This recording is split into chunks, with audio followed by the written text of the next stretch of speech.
Sir क्या मामला है सर? 19 तारीख को राज्यसभा सांसद श्री उपेंद्र कुशवाहा जी के द्वारा ट्वीट किया गया था कि उनको विभिन्न नंबरों से लॉरेंस बिश्नोई के नाम से धमकी दी गई है और इस संबंध में उनके सहायक द्वारा सचिवालय थाना में कांड भी दर्ज कराया गया है।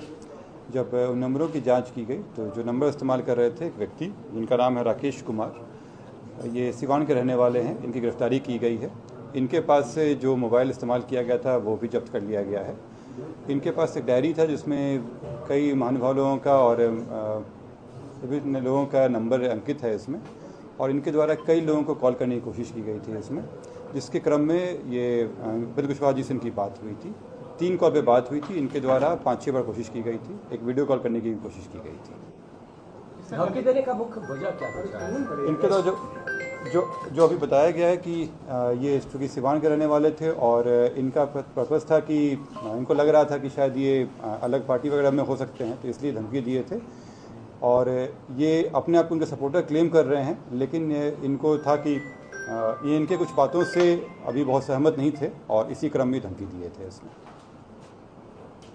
कनेक्शन क्या है लॉरेंस बिश्नोई से? कोई कनेक्शन नहीं है। जैसे मैंने बताया कि ये पहले इनके सपोर्टर में से रहे थे, लेकिन चूंकि कुछ दिनों से ये इनके हिसाब से ये जो पार्टी जो नेता हैं उनसे ये खफा चल रहे थे, इसी क्रम में काम किए हैं। क्या करते हैं? इसका नाम क्या है? बैकग्राउंड क्या है? ये राकेश कुमार भरत भूषण तिवारी पिता का नाम है इनका, और ये दरौली जिला सिवान के रहने वाले हैं। ये वहीं पे रहते हैं। पार्टी में पहले पार्टी वर्कर थे वो, लेकिन पार्टी कुछ दिन पहले छोड़े हुए थे। इन्हीं की पार्टी में? हाँ, इन्हीं पार्टी में थे। 3 नंबर से सब धमकी दी गई थी। बिल्कुल।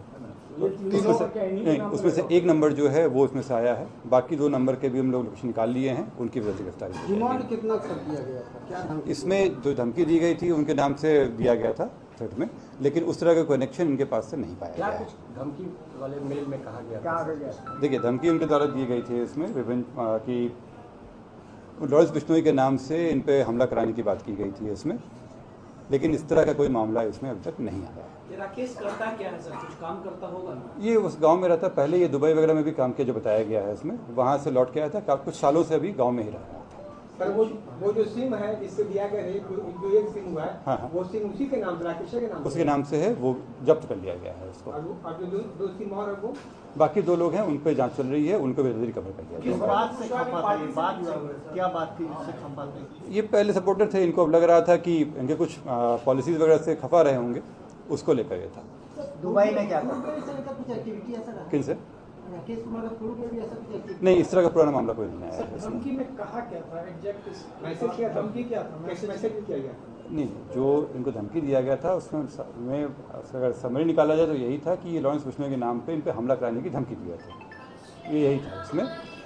लेकिन पर्पस इनके पीछे का यही कि ये उनके कुछ पॉलिसीज़ या उनके कुछ स्टेटमेंट जो थे उससे ये खफा चल रहे थे, इस कारण से किया गया था। राकेश ने पूछताछ में ये बताया कि लॉरेंस बिश्नोई का नाम लेके डरा रहा था कि कुछ मंशा था मार देने का, कुछ हथियार बरामद हुआ, कुछ भी इसके पास से देखिए, ऐसा कुछ बरामद? ना तो इनका कोई कनेक्शन है लॉरेंस बिश्नोई से मिला है अभी तक, ना ही इनका इस तरह का रहा है कि हथियार वगैरह में कभी पकड़ाए हों अभी तक इसमें। अभी तक ये जांच आया है उसमें इस तरह का नहीं आया कि कोई हमला करने की प्लानिंग कर रहे थे ये। लेकिन इस चीज़ पे भी हम लोग दिखा रहे हैं, बाकी जो 2 नंबर हैं उससे क्या कनेक्शन आता है उसके हिसाब से फिर आगे कार्रवाई। सोशल मीडिया पर सर किस तरह से एक्टिव थे सर? देखिए, पार्टी वर्कर रहे थे, कोई ऐसा सोशल मीडिया पर बहुत एक्टिव नहीं थे, लेकिन चूंकि कल एनडी की रैली वगैरह भी थी उस कारण से भी लेकर ये वहाँ पर एक्टिविटी थे, और इनको जैसे मैं बताया कि उनसे नाखुश चल रहे थे, इसी कारण से इसका किया गया। पकड़ा गया? सिवान से पकड़ा है। रैली में मौजूद था? रैली मौजूद नहीं था ये। अब इसकी अंक बता के बताएंगे आपको। दिल्ली से भी किसी मामले में जेल गया था? इसका आपराधिक इतिहास निकलवा रहे हैं, लेकिन ये पूर्व में 2-3 जगह पे काम कर चुका है, विदेश में भी गया है ये, लेकिन अभी कुछ पिछले सालों से ये यहाँ पे रहा।